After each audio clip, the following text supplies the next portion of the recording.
getting today is probably unfairly assuming that that some of the words that I'm using are common.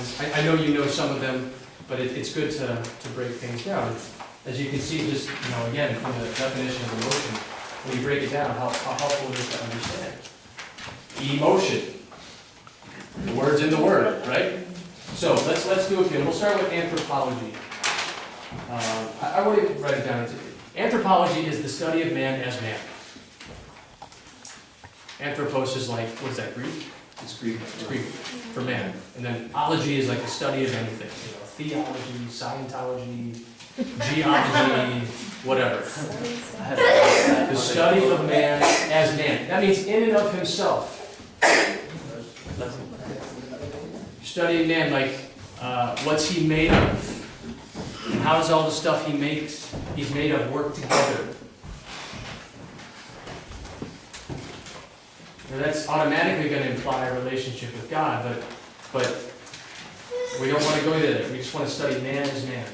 Man the way God created us. What are all the parts? So again, there's physical parts, eyes, ears, hearts, lungs, hands. But there's interior parts as well. Our emotions, our intellect, our will.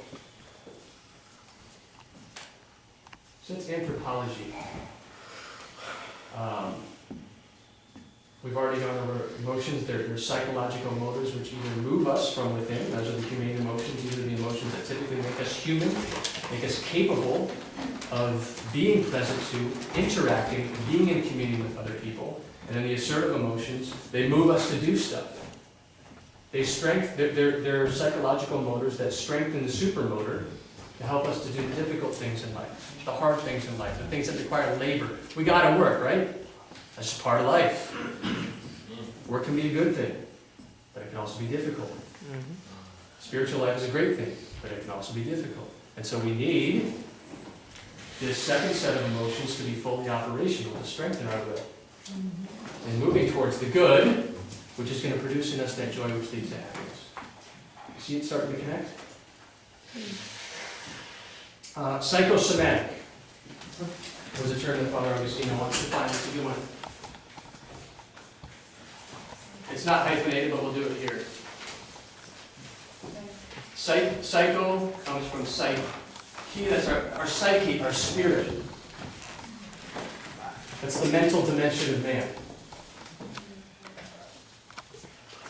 Or specifically the emotional dimension of man, especially specific to the conversations we're having this weekend. Soma, it's a Greek word for flesh, for our bodies, for the material stuff.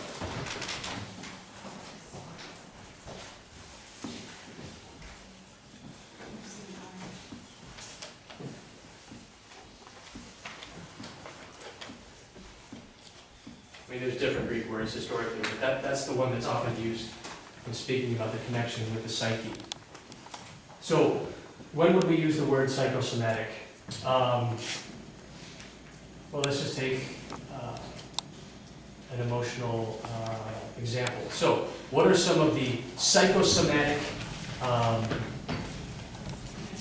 experiences connected with the emotion of anger? So, another way of saying that, what are some of the things I feel even bodily when I'm angry?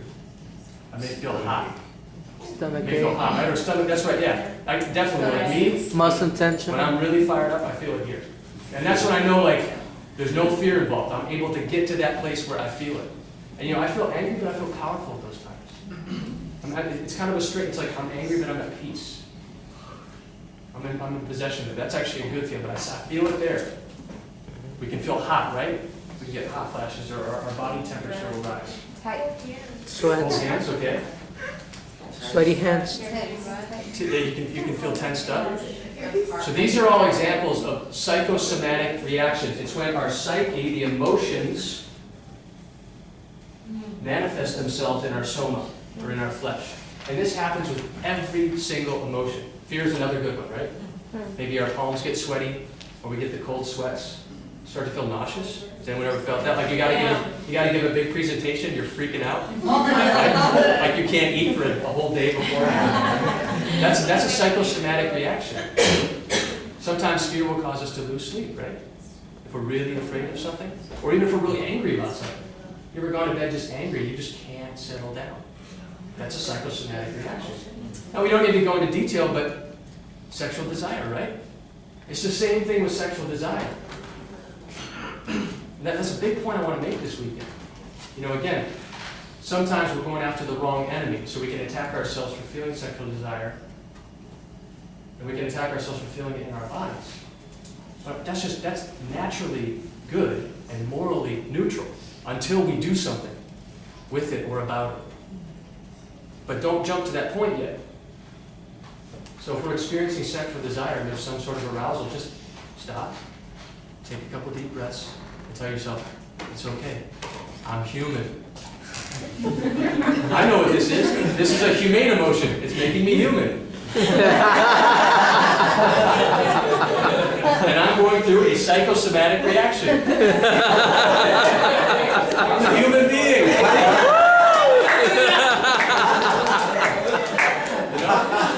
I mean, she's beautiful. I'm supposed to be attracted. He's amazing. I'm supposed to be attracted to him in this way. I'll give you an example in the next conference of this very example, how when we experience sexual desire, even in our bodies, a healthy response and an unhealthy response. And we may end up seeing that for a long time we've been dubbing this unhealthy response as the spiritual response. Again, it's not to deny the spiritual, and it is not to promote sin. But I'm saying, if in the long run you want freedom from sin, we need to live in God's order.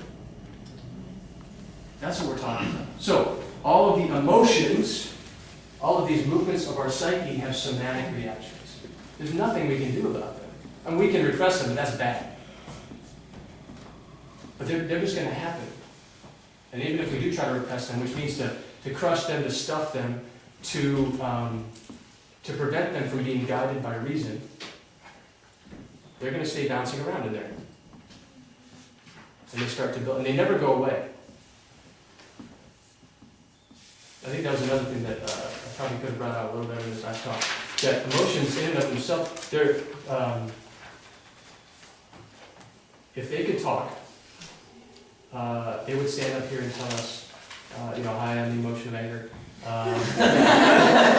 So good to be with everyone, even though I'm angry. And I, along with my friend Desire over here, and hey, Desire, what's going on?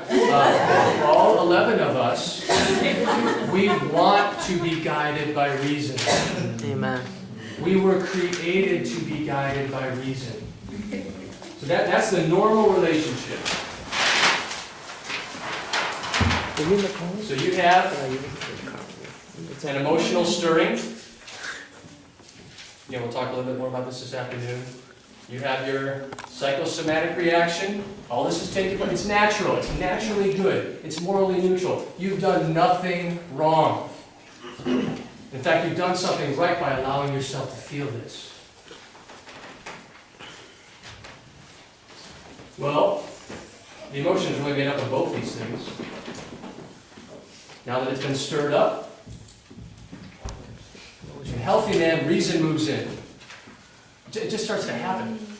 It's meant to just be spontaneous. Reason moves in and begins to analyze the situation, decide, okay, what am I going to do? So I'm angry. I definitely suffered an injustice. My so-called friend just tore me down in public. That's not okay. That's not okay. And do not hide behind false humility. That is not okay.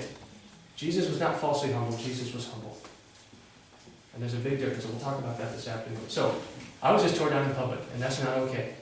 And see, what I'm describing may take place in seconds. So your reason, your intellect moves in, okay.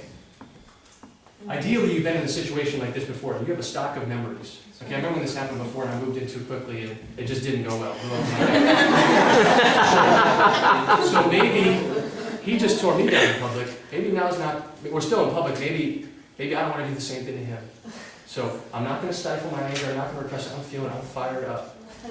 But maybe my intellect, my reason is telling me just to whisper, okay, Lord, I'm offering you this anger. This is intercession for him. And I ask you for the next available opportunity to address my friend in private. And then you say, with the anger that God has given you, working through love, you're my friend. You can't talk to me that way. Why did you do that? I'm very angry. I'm hurt. Or, different scenario. Same thing. Friend says something that really stirs up your anger. But you know what? Their dad died yesterday. And even though it was in public, you know that that's why this person did that. And so your intellect moves in. It's analyzing the emotional data, but it's also analyzing the situational data. And saying, you know what? This guy doesn't need correction right now. So Jesus, I offer you this anger's for him. Bless him. It becomes intercession. That's great, right? So we're not repressing. You've got to feel it. What he said to you was wrong. But you are recognizing, with the help of your reason, aided by grace, again, this is healthy man, this is the way it's supposed to work, that now is not the right time. And maybe in this situation, never will be the right time. Maybe. That's the way it's supposed to work. So the intellect is supposed to come to the rescue. What happens in the case of repression is another emotion moves in and tries to take the place of the intellect. And it's usually an emotion it's usually a utilitarian emotion attacking a humane emotion. So again, we'll see this afternoon, get a little bit ahead of myself, just a preview. It often takes place in sexual desire, right? Like, I'm attracted to her. Oh my gosh, I feel bodily. This is really bad. And somewhere along the line, I've been taught that feeling is wrong. I've been taught that it's dangerous, that it's a threat to me, that I should be afraid of it. And so the assertive emotion of fear, let's take that little stem out, moves in and blocks out the intellect. Now it's not my intellect guiding me. It's an emotion guiding an emotion. That's not supposed to take place. We are now outside of God's order. Smack. A similar scenario would be the same thing that happened with the emotions of like courage or hope. So it's possible to be neurotic on a fear level, but also neurotic on courage or hope. Like, I'm going to overcome this emotion with courage. I can overcome it. I can do it. So the courage of the hope moves in, blocks out the intellect. We're still outside of God's order.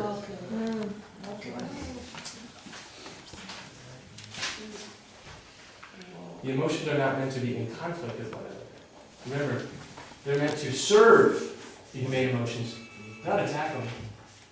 What does neurotic mean? Okay. I'll get a more precise definition. It's in my, I just can't seem to memorize it because I'm not a psychologist. But but basically, it's when I'm going to use the word retardation, I mean that like the scientific term. It's a retardation of the emotional process. And so it's a breakdown. It's when someone is neurotic when they are habitually attacking and guiding their humane emotions with their assertive emotions and blocking out reason from that process. That's basically, and to be neurotic, I mean, that means it's become a habitual state, like this is me. And once it might start with sexual desire, or it might start with I'm afraid of anger. But just as I said, it's all or nothing with the emotions on the positive end, it's all or nothing with the negative end. We begin to be afraid of everything. Everything within us, then that fear spreads outside of us. So to be neurotic is to be run by Yourself. the emotions of fear or courage and hate. And they're hypertrophy. What that means is they're overused. When a muscle gets atrophied, like you break your leg and then you have your feet up for 6 weeks or 6 months, and one leg about this big, the other leg's about that big, right? That's atrophy. That needs to be built up. When emotion is hypertrophy, it means it's overused. It's like some of those bodybuilders that just work up. Oh my God. Yeah, exactly, yeah. So you got like the Wayne Howard upper body, and then you got like the little skinny lower body. So this is what the emotion of fear is supposed to look like, but this is how wide it is now. Not pointing to the cross, just using that width.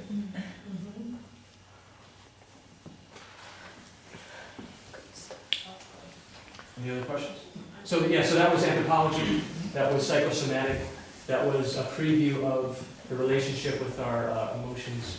So you're going to speak about this again, right? Yes. Yeah, because. I need the sheet. Come on, come on. Any other word questions? Want to make sure that the definition of the word is clear?